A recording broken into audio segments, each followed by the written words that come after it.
what is included in just about every food at the supermarket these days? It is this ingredient, canola oil. It is found in so many foods these days. It's in breads, it's in condiments, it's in sauces, and it's in a lot of packaged foods. There has been controversy surrounding canola oil, especially on the internet lately, and a lot of people have been questioning whether canola oil is actually healthy for us, even though it is labelled as heart healthy.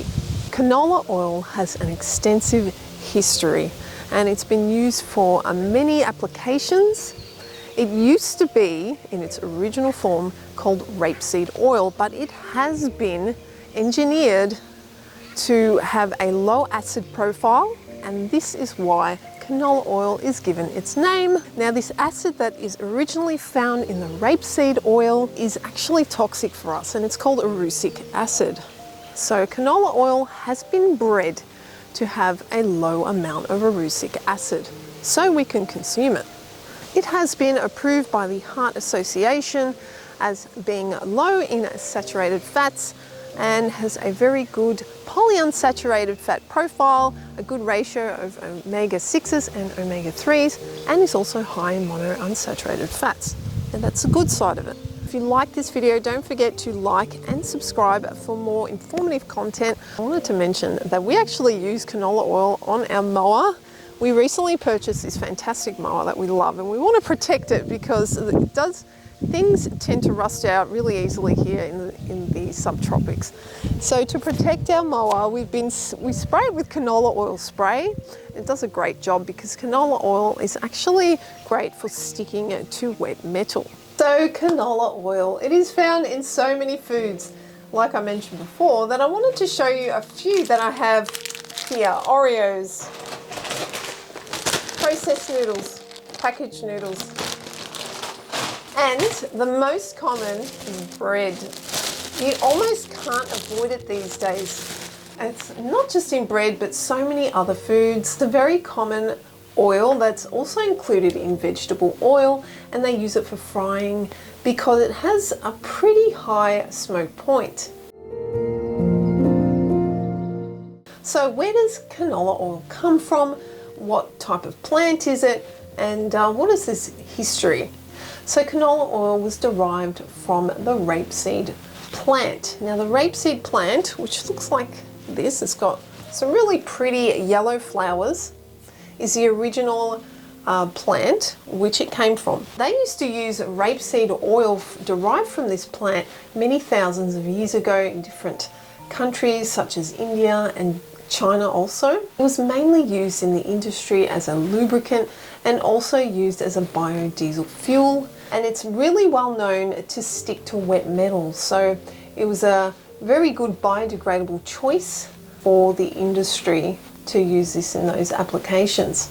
So that's where it originated from, but the problem with rapeseed oil is that it contained erucic acid. This erucic acid had been known to be toxic to animals. They did animal studies and they found fat deposits in the cardiac muscle of certain animals. So they knew it was toxic and obviously couldn't use it in the food industry. In the 60s and 70s, two Canadian scientists were able to modify the original rapeseed plant into a new variety that had lower erucic acid content. Therefore, it was edible and available for people to consume. Now, this new variety was called LEA, which stands for low erucic acid rapeseed. They then changed the name to canola.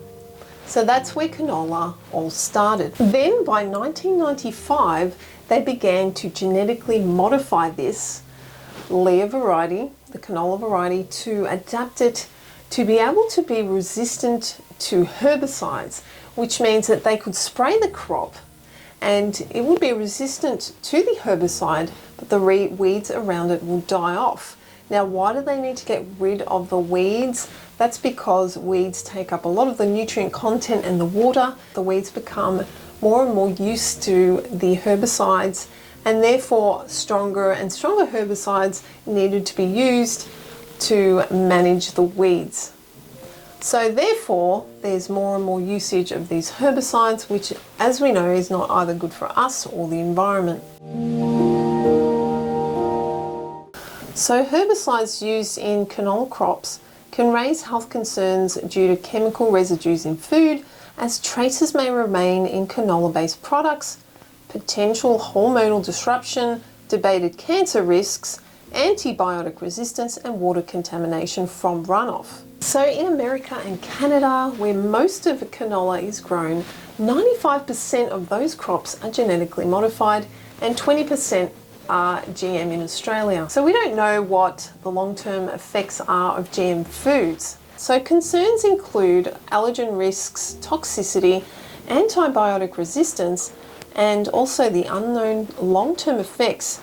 At the moment, there is no confirmed evidence for it, but it is still a cause for concern.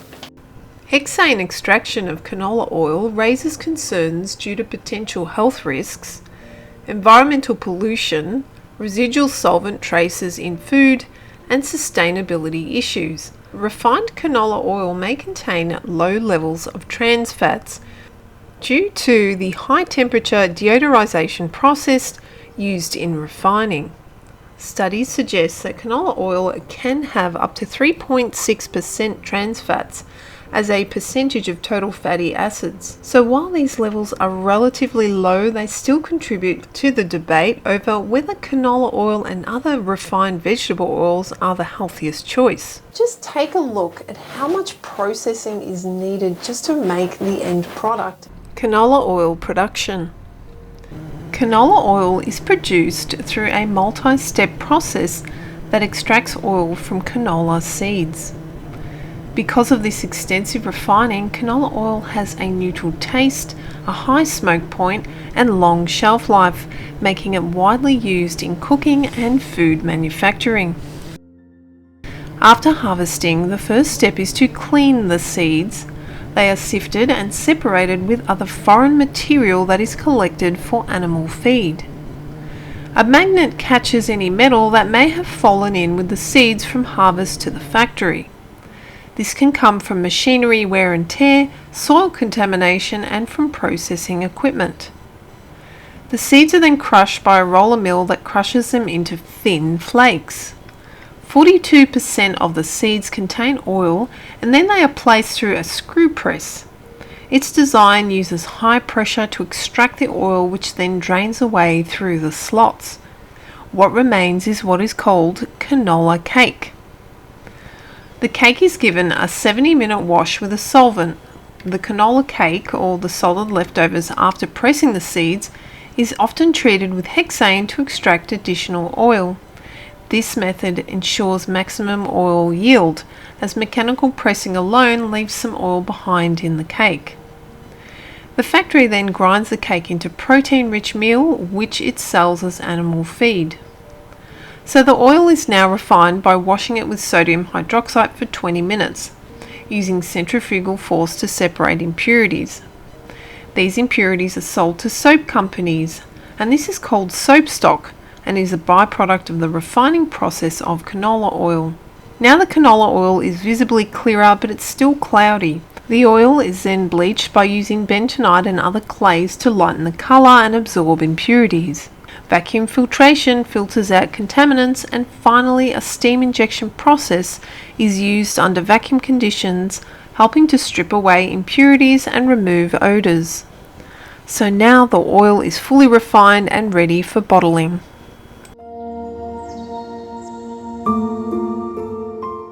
So canola oil has a pretty high smoke point, not as high as some other refined, bleached and deodorized oils, but it is pretty good for frying, and I've used it, like I said, in the kitchen. It has a neutral taste, it is very light, and it is actually a great oil to use. Canola oil has been touted as having heart healthy properties.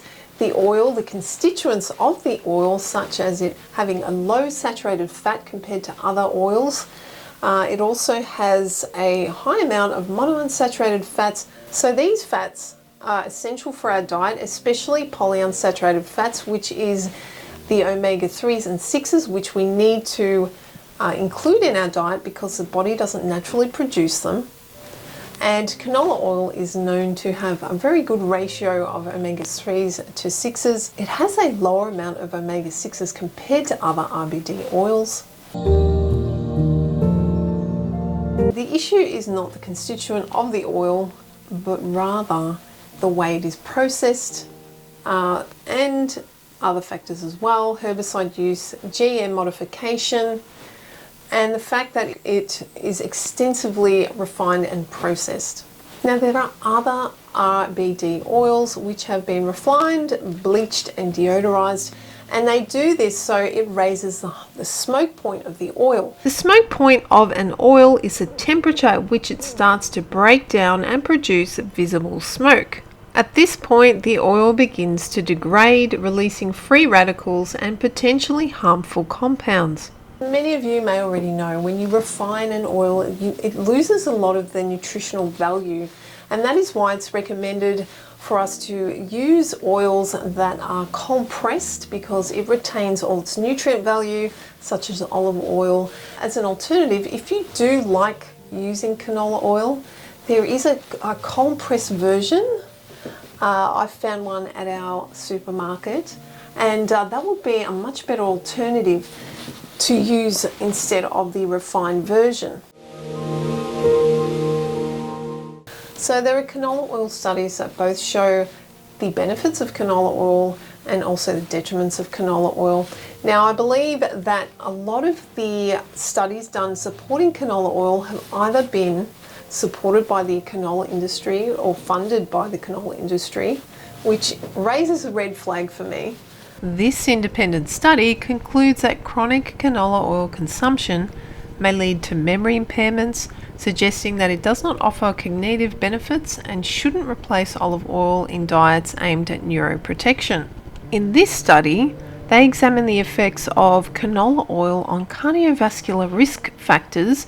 The study found that canola oil significantly reduced total cholesterol compared to saturated fats, sunflower oil and olive oil. I think more research needs to be done with long-term studies to prove that canola oil is actually healthy for us.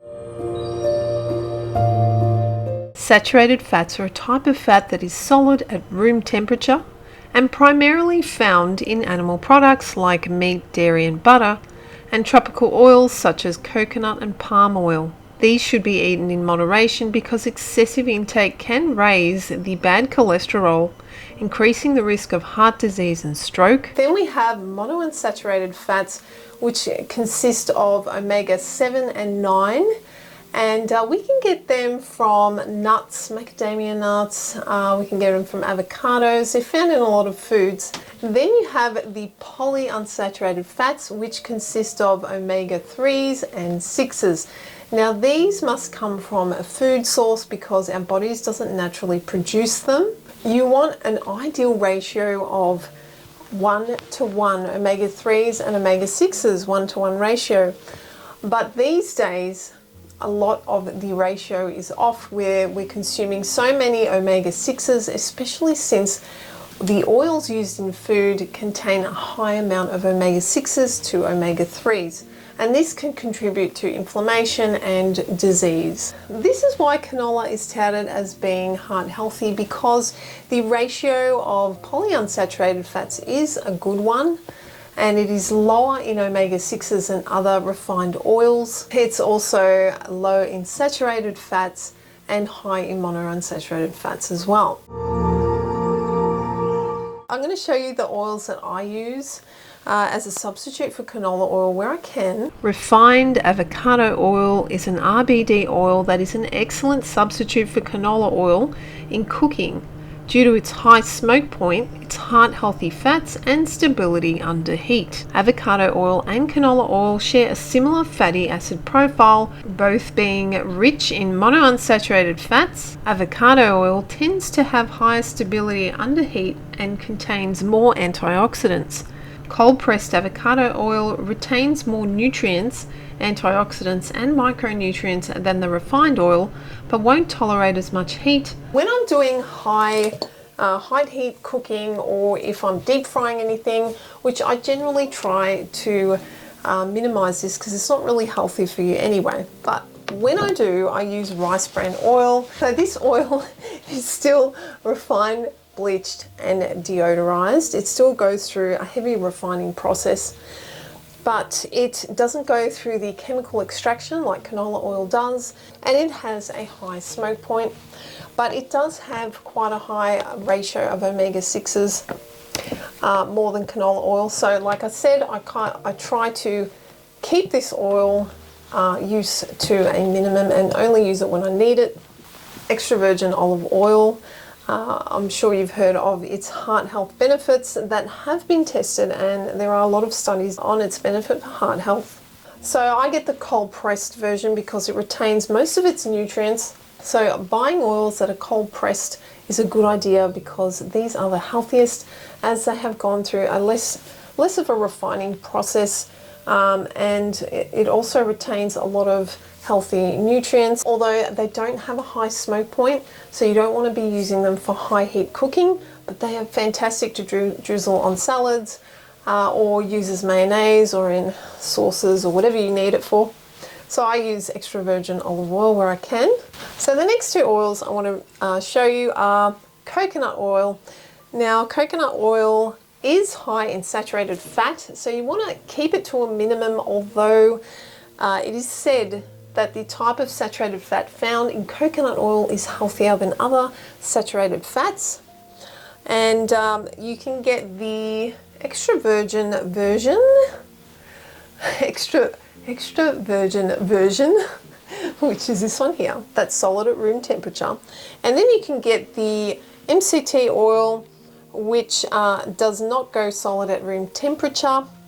And this one also has less of a coconut taste, so that's another option as well. They're the two coconut oils. So guys, I hope that this video helped you and informed you a little bit more about canola oil, and also some different choices of oils that you can substitute in your kitchen. So personally, I try to avoid canola where I can, except for the garage where I use it for my mower, but that's a different story. I try to minimize canola where I can. I know it's difficult to because it's in so many foods these days, but this is the beauty about home cooking, is that you get to choose what oils to cook with, to put into your food. That's why I enjoy cooking at home. You also get to avoid a lot of RBD oils, which I try to do. So guys, I hope this video was informative and that you got something out of this. If you enjoyed this video, or if you have any comments or any thoughts or opinions about canola oil, just share them below. I'd love to hear how you think or what you think on this topic. But for now, I'm going to say bye, and I'll see you guys in the next video.